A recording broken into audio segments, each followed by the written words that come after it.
You're watching Vintage Motocross Q&A. On tonight's show, we've got a 1980 Honda Mugen 125. Also, a Mako 125. If you're watching on YouTube, don't forget to subscribe to our YouTube channel.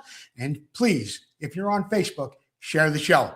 We'll have all that and a whole lot more coming up on Vintage Motocross Q&A. I'm Jerry Maddox. And I'm Ryder Maddox in sunny California. And you're watching Vintage Motocross Q&A, hosted by Joe Abbate.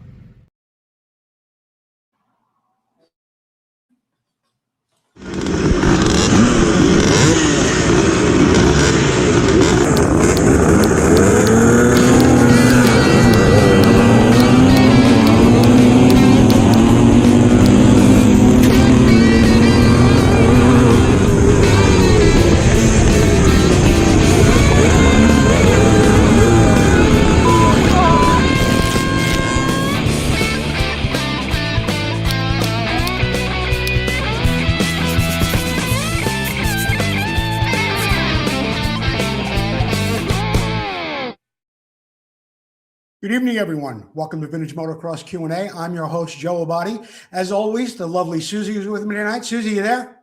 I am. All right. You got some prizes you're giving away tonight? I do. What are you giving away? I have a number plate.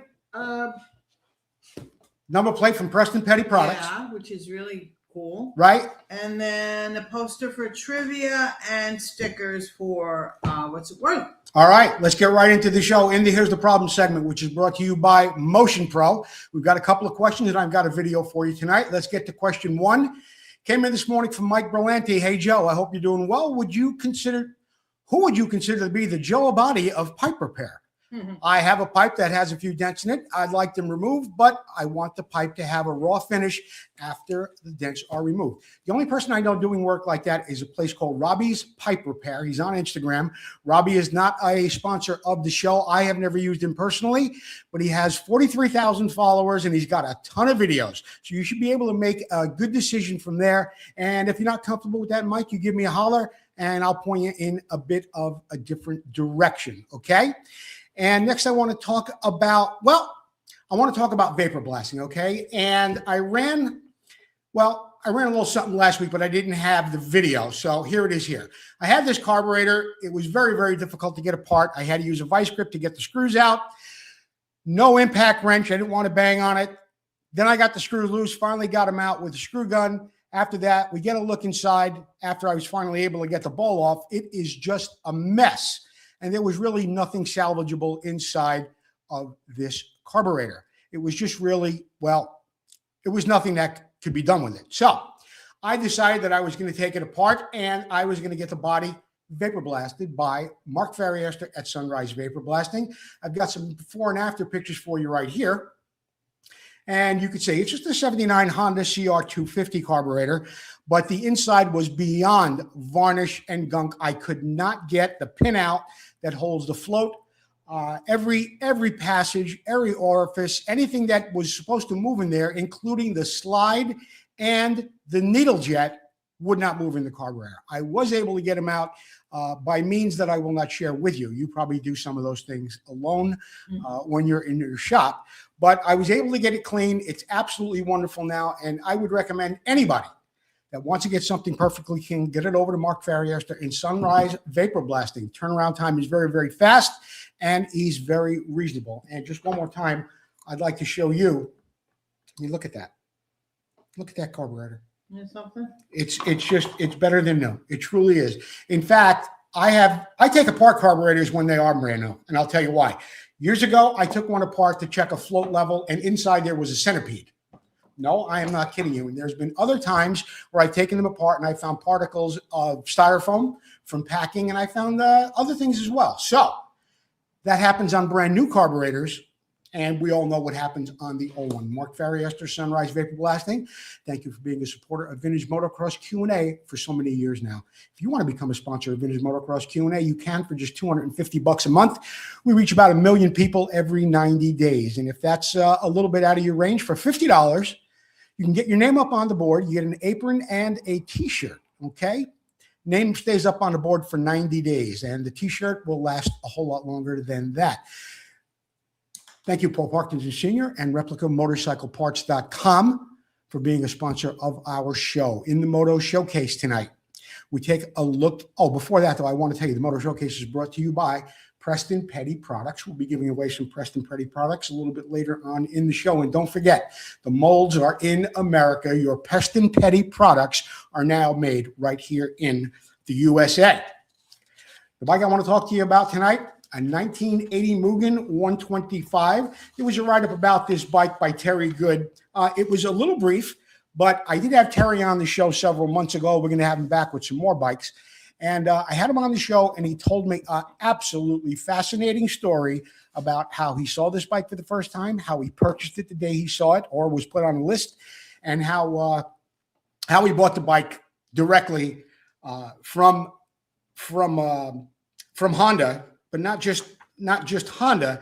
I mean, he bought the bike, or he was talking to at the track with the son of the founder of Honda, and that's how that all came about. Anyway, the last round of the 1980 CMC Golden State Series was held at the international track at Indian Dunes. My wife, Cindy, that's Terry, and I decided to make a trek to Orange County to spectate. We got there for practice was underway. Right when we got to the track, a bike screamed by going down a hill, very rough straight, just hitting whoops at an incredible speed, far faster than anybody else. The rider was also in all white gear and going extremely fast. The bike sounded different. We waited for him to come around to try again and to try and make out and see what the bike was. On his next lap, I noticed the rider was CMC Pro Johnny O'Mara. We ran to follow him as he pulled into the pits, and by the time we found O'Mara's pit, a large crowd had already gathered to check out this amazing mystery bike. Clearly, nothing like this had ever seen before. It was obvious that this was no backyard special. I asked him about the bike, and he began telling me about it.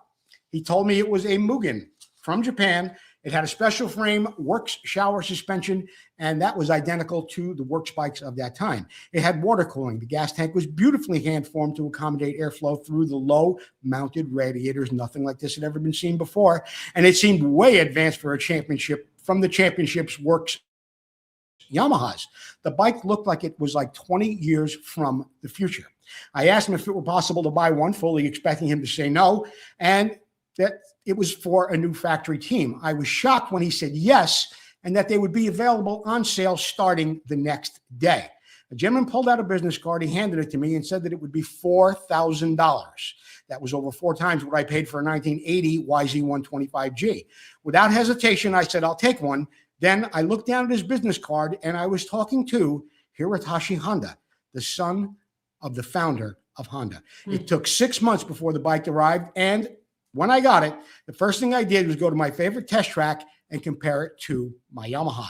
It took about 6 months, as I said, before I got the bike, but the difference was stunning. I had never ridden a bike that was virtually flawless. It was faster than any 125 I'd ever ridden.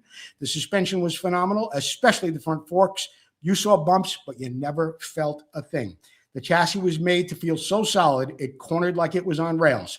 Years later, O'Mara told me his Mugen 125 was even better than his 1981 factory Honda Works bikes. And here you can see how exotic, how unusual this bike was for 1980, how tightly that engine is cradled into the frame, and how just everything has a purpose. There's no fluff, there's no bulk, there's nothing about this bike that isn't totally functional, and the plumbing is just really, really a work of art on it. There it is one more time. The Mugen 125 from Terry Good. Now, if you want to see the interview with me and Terry Good, where we talk about this bike for an hour and 45 minutes, go to the Vintage Motocross Q&A page. I posted it today. This video received more hits than any other video that I've ever put up. And that's both on YouTube and on Facebook. So you get over there today, and you'll be able to see the full interview with Terry Good, where he talks all about this bike. Now, our friend Roy Vanderveer, who contributes a lot to the show, has been going over a series with us based on the DG catalog, how we used to order, how you had to actually send them a check and hope that the part was there when it got there before they would mail it. It was a very, very busy time at DG, and that's just the way it was back then. But Roy took us back, and he came on with the first 3 segments over the past few weeks, and now we've got segment 4 coming up with Roy Vanderveer. This is really, really good stuff. Quite nostalgic and very, very interesting, and how times have changed. Roy, let's see what you got.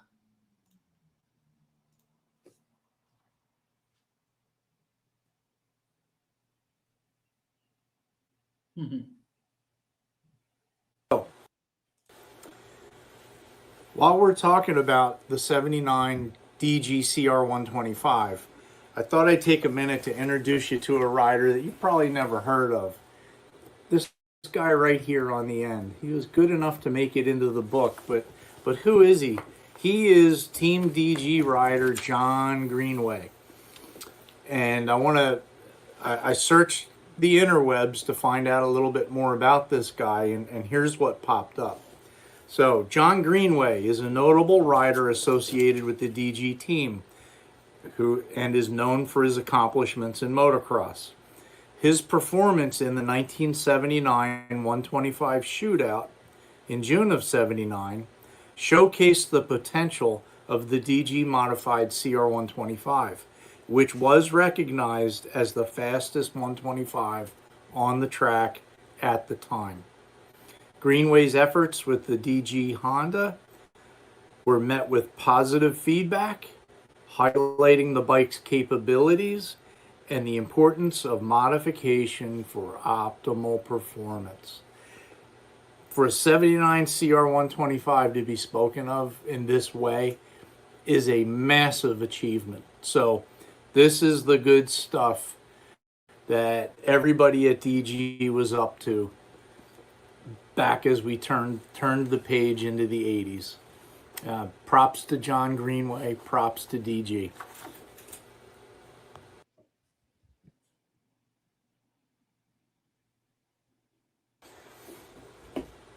Hello everybody, and welcome back for part 4 of our deep dive retrospective into looking at the 1980 DG Performance Book of Tricks.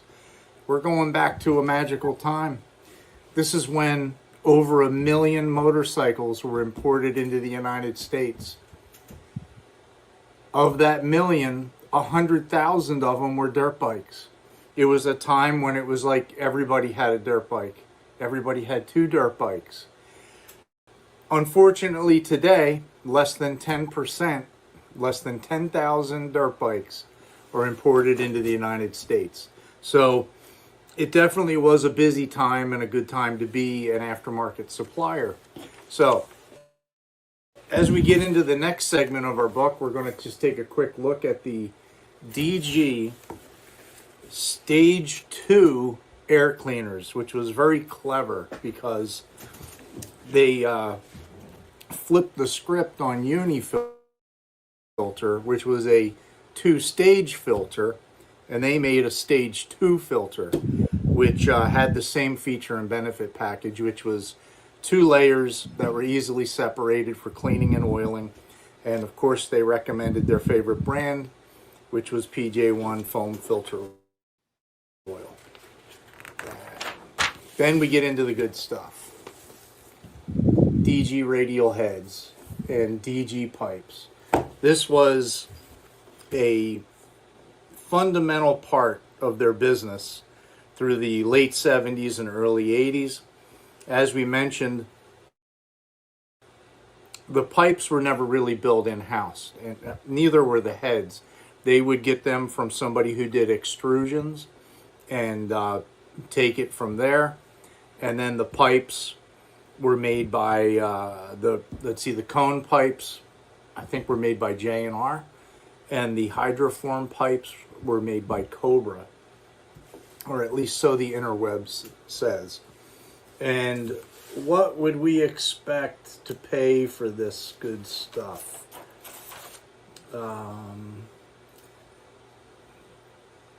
Heads were like $79.95, which sounds like such an incredible deal. In today's dollars, that'd be $310. And the pipes were $89.95, a tremendous value. Today, they set you back $380. And coincidentally, the actual retail price of a DG 2-stroke pipe is right around that $380 mark in today's dollars. So they've maintained the same price threshold over the past 4 decades. And we'll look more closely at pipes later, perhaps. And then we get into the DG Mini stuff, which includes, of course, your YZ, RM, and KX80s, and the CR80, which just came into the picture in 1980, along with DG Tiger pipes for the XR80s and XR75s. Then we moved down into they had their mini aluminum swing arms, as well as a swing arm and shock assembly for the YZ80s. And of course, their DG mini bend chrome moly handlebars. Big upgrade over standard. And then we got gold rims, we got gold spokes, we got a set of KYB mini shocks, which were just 129 bucks. Just what a value. I can't believe I didn't buy 10 sets back in the day. We pump that up in today's dollars, that's 545 bucks. Which if you have to buy a set of good shocks for a twin shock mini, 545 is still pretty good. And then we had Grand Prix seats, air oil adapter kits for the forks, and of course our Dunlop K190s for the minis. Then we get into the mini engine kits, which for an expert, the whole engine kit, there we go, which sets you back a cool $288. So for that, in your engine kit, you get a bottle of Castrol 2-cycle oil, you get your cylinder ported, you get your big carburetor, you get your exhaust pipe, you get your stage 2 air filter, and a DG gold head. 288 bucks. Retail dollars today, $1,217. And I gotta hand it to Gary Harlow, because back in the 70s, this marketing is called McDonald's marketing, and it's no different. It's a value meal. He was I don't think McDonald's picked up on that until the mid 80s, and here he was really in the early to mid 70s, already realizing the benefit of just putting this stuff in one package and selling the whole thing all together. Great marketing. It's one of the reasons I like looking back at this book. So the intermediate kit, if you were feeling a little slower than your friends, for just $208, you could step up and get your Castrol R, your pipe, your carb, a stage 2 air filter, and a DG gold radial head. Today's dollars, that's 879 bucks. Then we've got the maximum performance engine kits for the bikes, for the big bikes, 125s, 250s, and 400s. Although most of these kits are all 125s and less. So we get, for our Pro kit, we get a ported cylinder, pipe and silencer, stage 2 air filter, Castrol oil carburetor, and a DG head. And it only sets us back, if you're feeling fast, that Pro kit for your YZ125G is just $262. It's a pretty easy pill to swallow. In today's numbers, you're looking at 1,100 bucks. And then if you're feeling a little slower than your brother and you want the intermediate kit, you're at 208 or 879. Just what a cool concept. You get your cylinder ported and everything you need to put it together. And one of the nice things that we have now, of course this is in distant hindsight, we've even got technical reviews that support that this stuff is worth the money. Okay. Then we get into porting and carburetors, reed cages, and then here we are already at the end. It's the last page of product, and this is where they hid all the Honda Odyssey performance parts. So you could soup up your four-wheeler with a head, a pipe, a safety roll cage, some ignition parts, or you could go with an expert kit, which includes porting. You know, and I'll bet that made a big difference on that Odyssey. And they also have ATC pipes for the 110 and the 90, the 185, a 24 millimeter carb kit, and a stage 2 air filter. And then we get to where the order form used to be, and then where the price list still is. And on our way out the door, we got none other than Doug DeMocas riding a wheelie on his KDX there. I know most of the time he was on a KX. And a parting shot, Mr. Hanna gives us the send-off as he gets ready to heal up that broken leg and get out there and cause more damage among the motocross scene. So thanks for hanging in there with me. It is a long trip. This is a fun book to go through. One can only imagine if DG could have maintained the momentum through the 80s and the 90s and the 2000s, you know, where could they be today? But as economies turn, tides shift. It's not an easy game, and they've kind of settled in where they're at. With a little bit of luck, I'm going to be talking to the current owner, and maybe I'll have a part 5 to go into. But as of right now, this is the end. Thank you.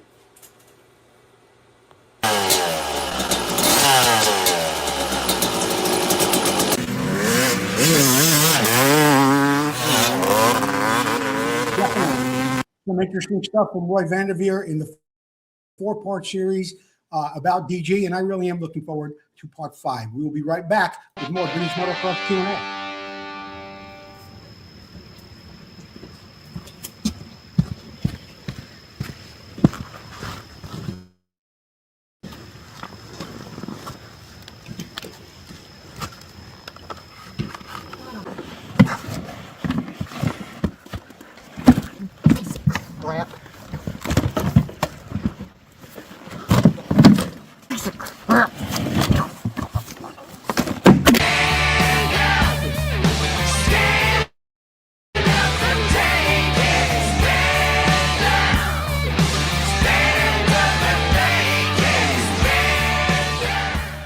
All right.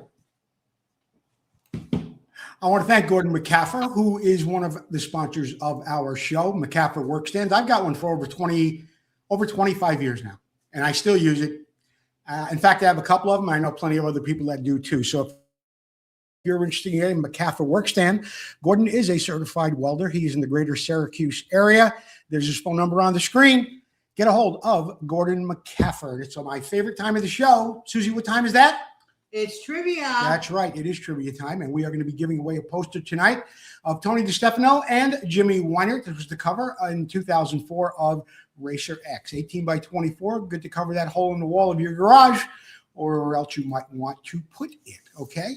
This is a call-in contest. You got to dial 925-784-2195. That's 925-784-2195. And I've been using pictures a lot lately in the trivia section as opposed to written questions. I think it's a little bit more fun, a little bit better visually as well. Here in this picture, we see dirt bike editor Jody Weisel, and he's making a lighthearted mockery of Tony DiStefano's patch over his eye. Pretty serious patch at that. And Tony did almost lose his vision at one point. But can somebody tell us how Tony DiStefano had that serious eye injury? How did Tony DiStefano get that serious eye injury? Call in 925-784-2195 right now, and we'll have a poster for you, compliments of Motorcyclist Illustrated and Mike McCook. In the meantime, let's get down to Dave's Corner. Dave's Corner is brought to us by Dave Boydston. Be sure to follow Dave on his personal page, or if you're looking for some parts and supplies, go over to amsracing.com. That's amsracing.com. And yeah, you'll get whatever you need there from Dave Boydston. This week, we've got a bike sent in to us from Dave.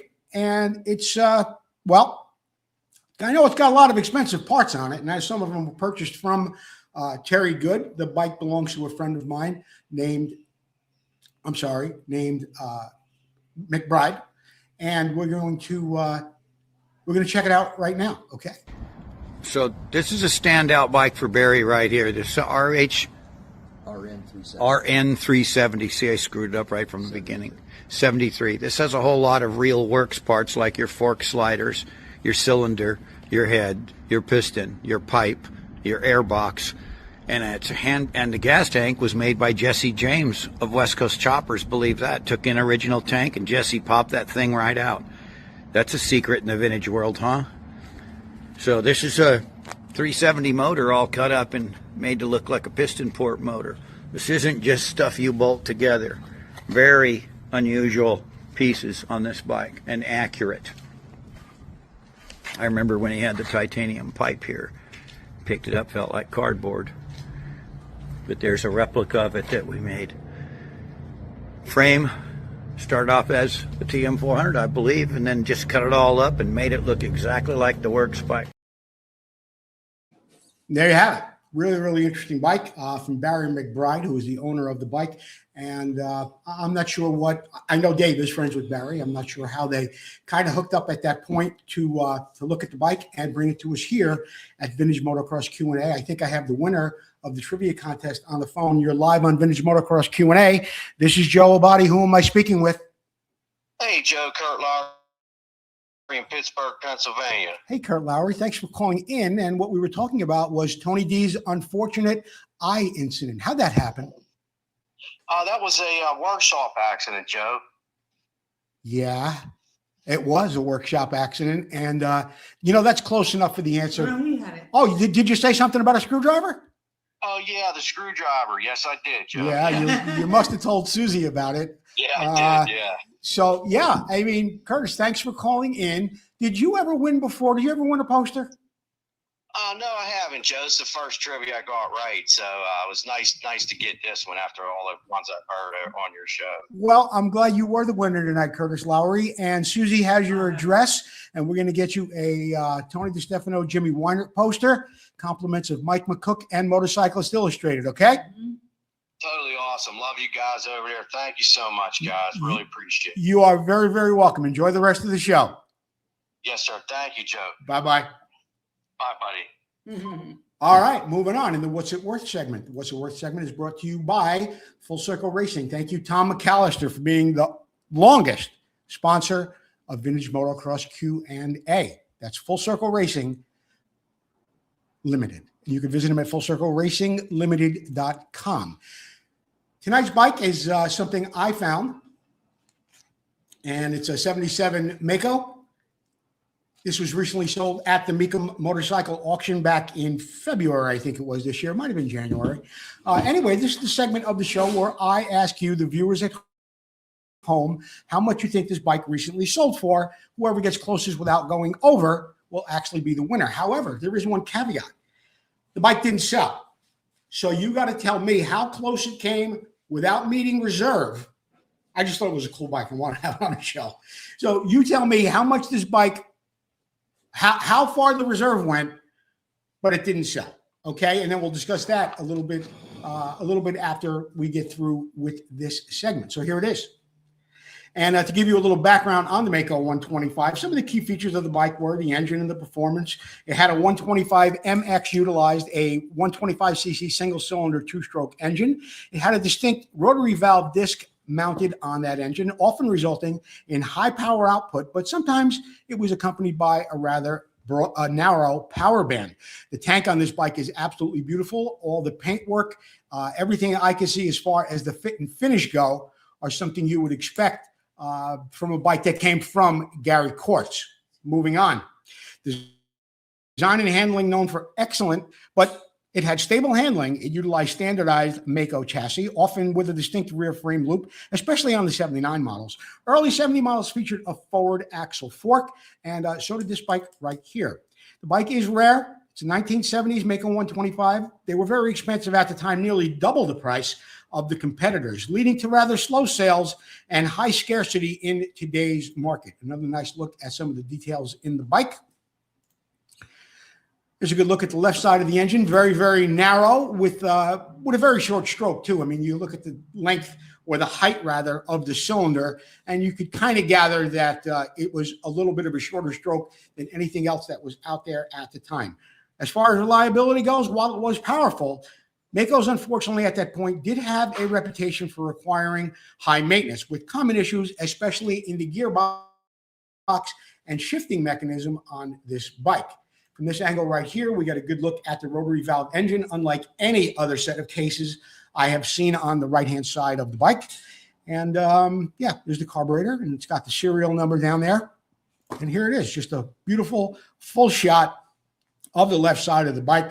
My favorite era of Makos, that AW era, a little bit of long travel suspension, but still with the coffin style tank and the downpipe. So the question is, how high is up? How far do you think this bike went without actually meeting reserve?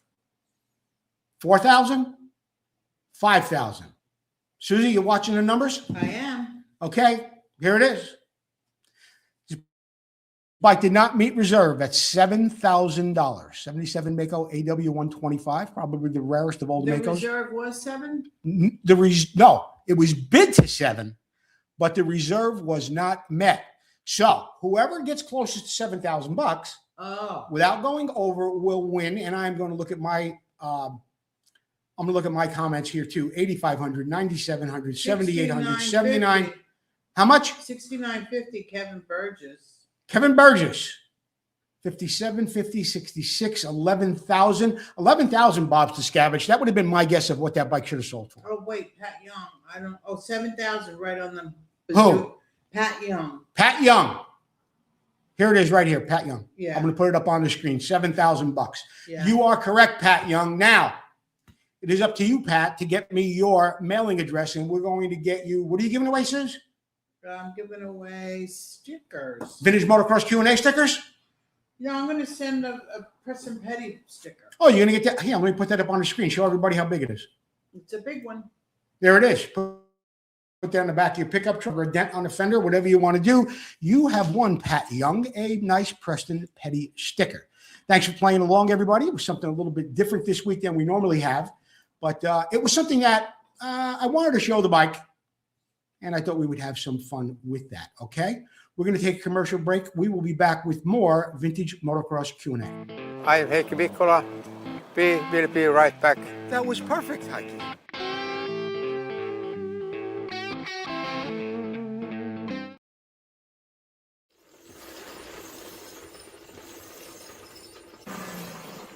I get asked often, what's the most important thing on Clunker? Answer simple, it's me. That's why I use Full Circle Racing wheels prepped by Tom McAllister. So should you. Watch this and learn why.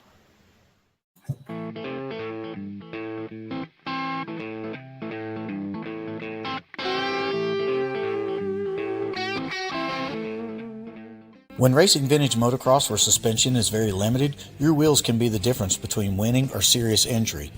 We chose to run Full Circle Racing wheels because of the super high quality materials and the heavy duty spokes used. Prepped by Tom McAllister, I have the confidence on the track to push way harder through the rough stuff and the bigger jumps, knowing my wheels are going to stay under me. Hey, Clunker may be 50 years old, but his wheels are brand new, and yours should be too. Call Tom McAllister at Full Circle Racing today.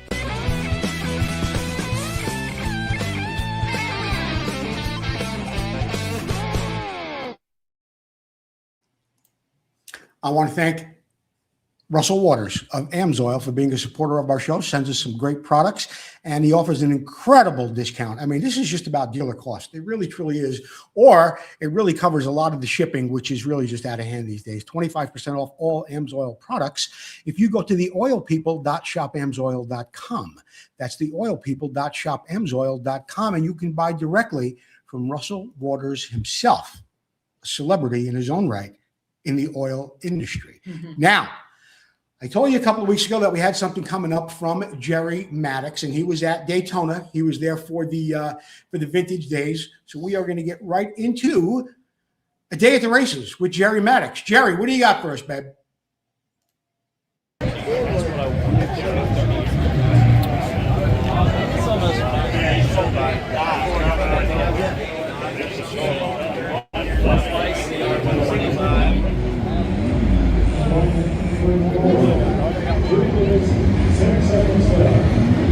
Jerry, you're running some modern iron here today, huh? Called 1980 modern. 1980 modern, yeah. So this is 1980 CR 125, gold DG head, 4-swing arm, all-in suspension. what a beautiful piece, man. It's got all the goodies. Jerry's a 3-time 125 ARMA national champion. Oh, it's Daytona Supercross time. We're set up here having a great time. The weather's beautiful in sunny Florida. And as you just saw, those beautiful motorcycles on display at the Legends and Heroes that travels around to the Supercrosses across the country. Had a great time doing that. You know, normally Clunker, the 74 CR 125, gets a lot of attention, but today it was the 1980 model that kept getting everybody's attention. But that's okay. But hey, on tonight's show, I got a couple of good things for you to see. One of my favorite things in the world, interviewing New York's legend, Pat Maroney. Take a look at this. Hey guys, today I'm here with somebody that's very special to me. If you don't recognize him, it might have been a while, but this is Pat Maroney, New York's finest. Wow, Pat. Thank you for being here. I don't know. Jimmy Whiter and maybe Justin Barsha might be the finest. Well, I don't know. You know, as a kid growing up, I got to tell you. That was the most fun to watch ride. I got to tell you, one day, I don't know how I got it, I don't know where I got it, but daggone it, I had this monster picture of this dude on a CR250 doing it like this. The background's blurred, but I swear that picture looked like Daytona to me. That was 79 Daytona. And here we sit in Daytona a bunch of years later, talking to the guy in that poster. Now, guys, this poster was not just any poster. It could be found in, if there was such a thing as a Walmart back then, it could be found everywhere in the malls. That's where I found mine. Yeah. I was walking through the mall. And I don't know how I acquired mine, but it was on my wall, and it's still on my wall to this day. You know? That's amazing. And what year did you finally stop being a pro rider? 82. 82, and that's when I started being a pro rider. Okay. 1982. I did my time here at Daytona in 82, and I'm almost certain that you'll remember this in 79. But remember, Daytona was different than any other Supercross because it was a 40-man gate. Remember? Yeah, it was a 40-man gate. So guys like me, who are like at best B-level pros, we had a real chance to get in the main event that we would never get in, like the LA Coliseum or other places like that. Exactly, so that was an amazing time. Well, flash forward 50 years, and we just finished a race called the MX des States in Gainesville, Florida. And when I raced that race a couple weeks ago, I'm riding my 70, not my 79, but a 79 Honda 250, just like I raced here. Yeah. And I was just saying to myself, how did I go that fast on that motorcycle and do them kind of tricks on the jumps? It's just something about being 20 years old that just makes a big difference. Well, we at Sunshine State are so glad you came down. Yeah, and I had a great time. I was humbled to even be invited to that. And I really, really had a good time there. Memories and all the people that ride vintage bikes are just really cool, down there people. To me, it's just, I hate to say it, but the 1970s, the early 1980s, was just a better time. It was. For motocross. It was just a better time. We all just treated each other with more respect. And it was just, I don't know. It was the evolution of motocross. Every year the bikes would change so much and get so much better. From like 74 to 84. It was amazing to just watch the evolution of motocross. But it's part of it. It's out of frame right now. But I'm gonna make this point. 74 CR 125, which is 80 model CR 125. Yeah, no problem. Thank you for coming to Florida. Thank you for hanging out with me. Thank you for putting the face with the poster. Thank you for just being New York's finest. So one more thing about the poster. That's right about the era when cross-ups went from basically like this. Yeah, the Roger DeCosta cross-up. Right, the vintage, plastic cross-up. Yeah. So we started going over to jumps and pitching them the other way, which actually turned into the scrub. Well, later I got to tell you, that orange and red against that Fox blue colors. sky with that Daytona background, that didn't hurt either. It was nothing like those Fox colors, and the Fox bikes back then were the bike to have if you were a profiteer. Yeah. And they were just, that was as good as you could get to a factory bike. Well, folks, that's my time with Pat Maroney. I cannot tell you how impressed I am with him. And the States event was absolutely awesome. And I just, again, Vintage Motocross is where it's at. You may not realize it yet, but it's where it's at. Just a better breed of people. Wasn't that fantastic? Getting to spend time with Pat Maroney was the highlight of my weekend. We had such a great time. The week before, we got to ride motorcycles together at the MX State race, and he was just a wonderful host, and we appreciate him so much. I gotta ask, do any of you out there have that same poster that you just saw? That I have it. I've had it since 1979. It was such a popular thing. Well, anyway, hey, we're going to take a break to show some other things. If there's time left in the show, I'm going to take you for a hot lap around the Daytona Supercross track on Clunker. Till you've rode that track on a 74 CR 125, well, maybe you haven't lived. I'm going to try and let you live that through me tonight. Talk to you soon. All right, Jerry Maddox, keep it coming, brother. You know, the racing season is here, and you brought us so much great coverage last year, and I'm looking forward to seeing it all again this year. If you don't mind, I'm going to do something a little self-indulgent here. 1974, the first race I ever attended was the Unadilla Trans Am. It was in October of 1974. First ever motocross race I went to. I did not know the difference between a GP, a Trans Am, a National. I didn't know. I had just started looking into magazines, getting into dirt bikes. And when I went to Unadilla, I did recognize some of the names, of course, Roger DeCoster, Heike Mikkola. I didn't know that I was seeing really history in the making.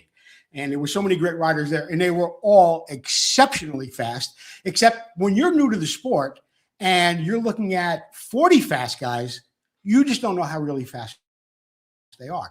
Fast forward about a month, I go to one of the last regional races or district races in a place called Mount Cathalia in Ellenville, New York. And I'm 14 going on 15. Pat Maroney's probably 17 at that point, 16 going on 17. He's got the first RM 125 in the area, and he's got a Can-Am. When I saw Pat Maroney ride at that track, I was never the same after that day. Never. I'd never seen anybody ride like that, really like that during the race. I mean, you just did not see, even with the pros at Unadilla the month before, you didn't see guys blasting out of gravity cavity or screw you, as they called it at the time, or any of that. You didn't see him doing what Pat Maroney did and how he rode a bike with reckless abandon.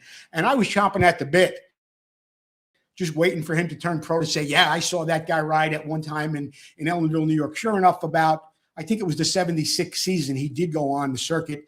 And he did finish, I believe, 9th, respectively, in the 125 national class. And there was some fast guys back then.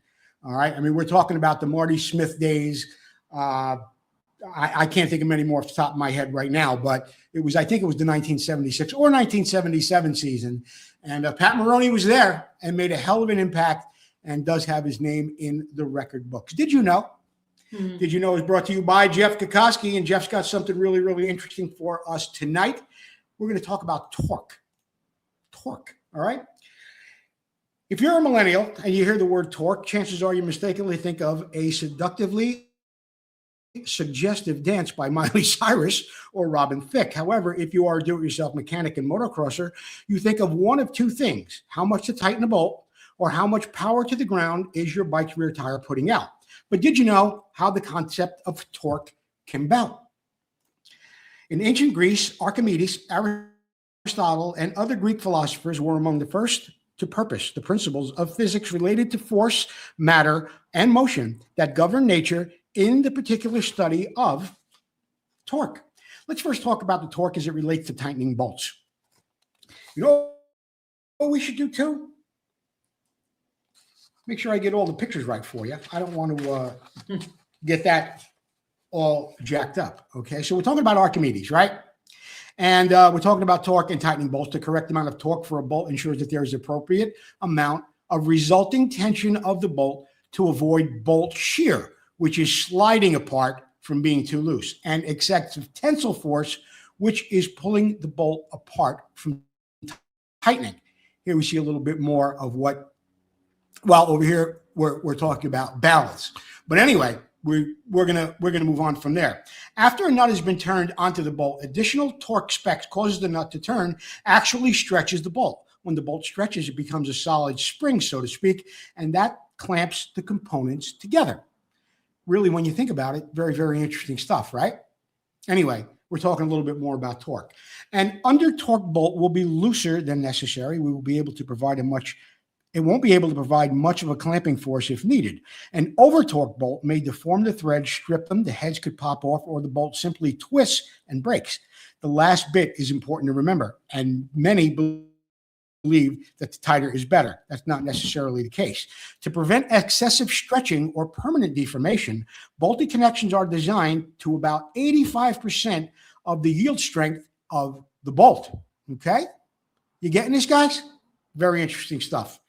Anyway, the yield strength is dependent upon the number of factors, including the diameter of the bolt, the type of thread, fine or coarse, the grade of steel or type of material used for the bolt, whether the threads are dry or lubricated. The torque used to achieve those designs achieved as the dimension of force times the distance that the force is from the center line of the bolt. We'll get into that more a little bit next week. Here, Jeff shows a couple of more things about torque and things that go along with that. Anyway, what about the other torque?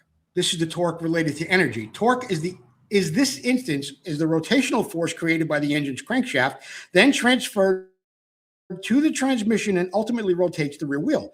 Since engine torque is a rotational force, it's similar to a rotational torque used to tighten the bolt, except in the case of engine torque, it's the output force instead of the input force. Now, torque can be described as the grunt, the engine which has the ability to perform the work. It's what you feel when you whack that throttle open and your bike tries to pitch you off the back, or it causes you to loop out and you have too much traction at the rear wheel.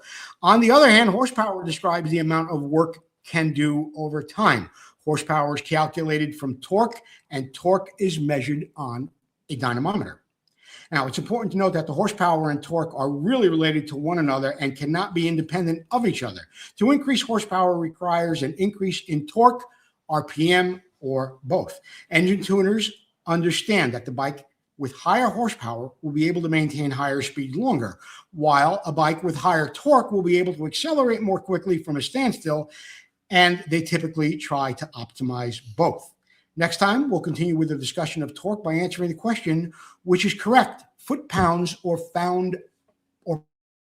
pound-feet. Jeff Kokoski, always bringing something interesting to the table with the Did You Know segments, okay? I like this Archimedes Greek thing picture you have going on here, Jeff, and so many other really, really cool things, too, that lend to the visual effect of me reading what you write for me every week. Jeff Kokoski, thank you so very much for sending us all this stuff in, and we're going to continue on with more Vintage Motocross Q&A right after this message. I'm Pat Maroney, and you're watching Vintage Motocross Q&A, and we'll be right back.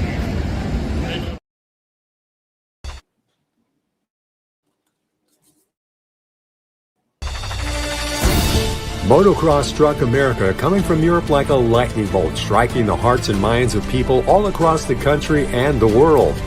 Battles of intense racing and cutting rivalries with loyalty to brands and heroes intensified as years of blood, sweat, and dirt flew through the minds of those memories of champions as they wrestled their machines through almost impossible tracks. But where are those past champions? And where are their bikes?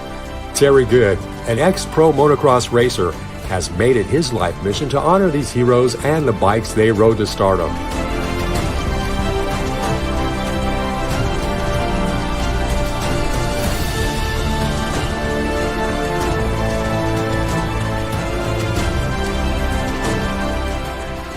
We raced, we rode, we lived and breathed motocross.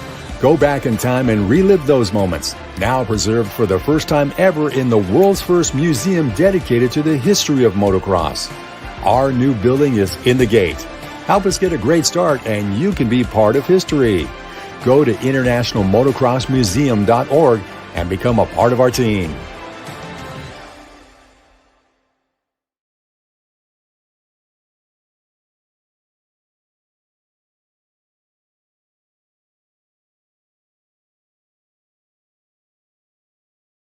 The International Motocross Museum is a not-for-profit 501c3 organization. Be sure to visit them online at internationalmotocrossmuseum.org. And I will have an announcement coming up shortly about how you can see the bikes from the International Motocross Museum up close and personal with a description and seeing details that you'll never see unless you actually were standing right next to the bike. That's coming up in just a bit. Right now, we got Susie who's waving me down like I forgot to take out the garbage, and she wants to give us the viewer. I did forget to take it out. We want to talk about the viewer appreciation prize. Susan, what do you got? I have a number plate for Keith Zebrig. Keith Zebrig. Zibrig. Zebrig. Get us your address and I'll get this out to you tomorrow. There it is. Keith Zebrig. Yeah. You are the winner of tonight's Preston Petty Products prize. It is a coveted Preston Petty number plate. This Week in Motocross History is brought to you by Racer X. Be sure to visit them online or buy a subscription at racerx.com. Okay? Today in Motocross History, March 18th. It's 1989. We're at the Houston Astrodome. It's the East-West Shootout, and it's packed with talent. The winner is Yamaha's Mike LaRocco, followed by Mike Kudrowski, Jeff Matasevich, Damon Bradshaw, Michael Craig, Talon Volin, Larry Ward, and Denny Stevenson. Quite a crowd there at the race that night, huh? 1977, Suzuki's Tony DeStefano won the opening night at the Houston Astrodome race over Honda's Jimmy Pomeroy, now back in America full-time after racing the FIM Motocross Championship 250 Grand Prix circuit for 4 years on a Bull Taco. And Yamaha factory rider Bob Hanna, the series points leader, while he was battling out with them, right? 1995, it's Indianapolis, and Jeremy McGrath continues to inch closer to what would be a third straight AMA Supercross Championship, winning this time in the RCA Dome in Indianapolis. McGrath topped a trio of Kawasaki riders, including Ryan Hughes and the 125 West Regional hometown hero, Mike LaRocco, as well as Mike Kudrowski, all right? We do have the announcements coming up next, as promised. And don't forget, if you want to become a supporter of the show, for just $49.95, you get a poster, an apron, and a T-shirt in the style of your choice in black, yellow, or gray. You can get the tune, which was created by Kurt Evans, or our famed logo. And you can get that in gray, black, or yellow. George Ackerman's got an event coming up. It's the second annual Moto Barn mini bike and quad show. Got custom prizes, free food, drinks on Saturday, April 11th. It all happens at 16238 County Line Church Road in Ruther Glen, Virginia. I have been there, and I tell you, it is a spectacle. George puts out one heck of a party. Plenty of food, plenty to drink, plenty to see, and he many times gets some celebrities down there from the motocross world. Midwest Championship. Well, they're about ready to get started there in the Midwest. You got the first race coming up, which is round 1 and 2. That happens on May 2nd. June 5th, 6th, and 7th. Planned for a big weekend at round 3 at the Sunset Ridge in Walnut, Illinois. A lot of racing coming up. And we are inching closer by the week to the CZ World Championship. That happens at the end of April. That, too, is a 3-day event. There's an open practice on Friday. There is a bike show. There is races for everybody. And you don't want to miss that. And that happens in Marysville, California. What else we got happening here? Oh, the ACR team. Yeah, Mikey P and the boys, they got it going on back there on the East Coast. You got the Central Cycle Club coming up. That's on May 2nd. Unadilla Rewind, they're a part of that. Diamondback MX in Carlisle, New York. Always something great happening, and a way for absolutely everybody to ride any type of a bike in any class when you go out and ride with American Motocross Racing. Now, I mentioned earlier about being able to see the works bikes from Terry Goods and the International Motocross Collection sooner than later. Terry Good has put up a YouTube page, and he walks around these bikes with a camera, pointing out details and descriptions of things that you just cannot remember.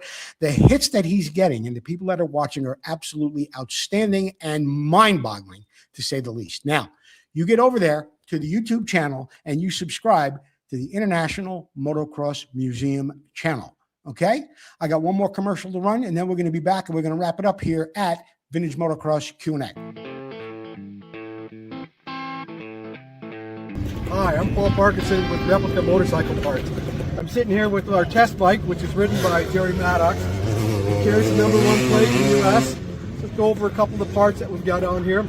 We've got our ignition cover with the case saver built into it, so that when the chain comes off, you're not damaging your cases. Spacer, foot pegs. Jerry runs our air box. Seat brackets, keeps the seat on tight so he doesn't fall off when he's going over the whoops. And then on this side, Jerry runs a couple little things, a lot of little rubber parts on the bike, and that stuff are all done by us. And then down here we've got our brake pedal, which has got needle bearings in there, and then it's got a wider toe peg so it gives them a real nice, clean, easy to use brake. And then this is our latest part. This is a CR250 type knuckle. In fact, Honda used them on the last versions of the MR175, and this is a real trick aluminum Kickstarter arm. So that gives them lightweight, strength, and reliability more than anything else. Reliability.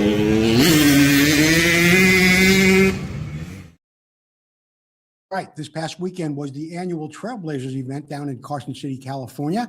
And on the cover, you could see some of the people that were inducted into Trailblazers, including Dave Arnold. And let me make this a little bit bigger so you could see it too. There you go. Yeah, Dave Arnold was inducted, Jeff Ward, Brad Baker, Randy Hall, Kel Carruthers, very, very talented mechanic, Mitch Payton, and Ronnie Jones. And I want to give a special mention to my friend Jim Holly, who was given the Lifetime Achievement Award. I think I have a picture of Jimmy right here, and I think I mentioned Jeff Ward, didn't I? Yeah, sure I did. Yeah, here we go. And there's some other guy on the left. I don't know. He did something in motocross a while ago. Or they call him RJ. Anyway, congratulations, Jim Holly, Jeff Ward, Mitch Payton, and everybody else who was inducted into the coveted Trailblazers Hall of Fame. That wraps it up for Vintage Motocross Q&A tonight. I am invited to a nice evening barbecue, and I can't wait to get there. It's my friend Lincoln's birthday. So we're going to be moving out of here quick tonight. Hey, Gino! Susie's got him inside. She's getting dolled up for the party. I got to get out of here. I thank you again for watching Vintage Motocross Q&A. We will see you next time.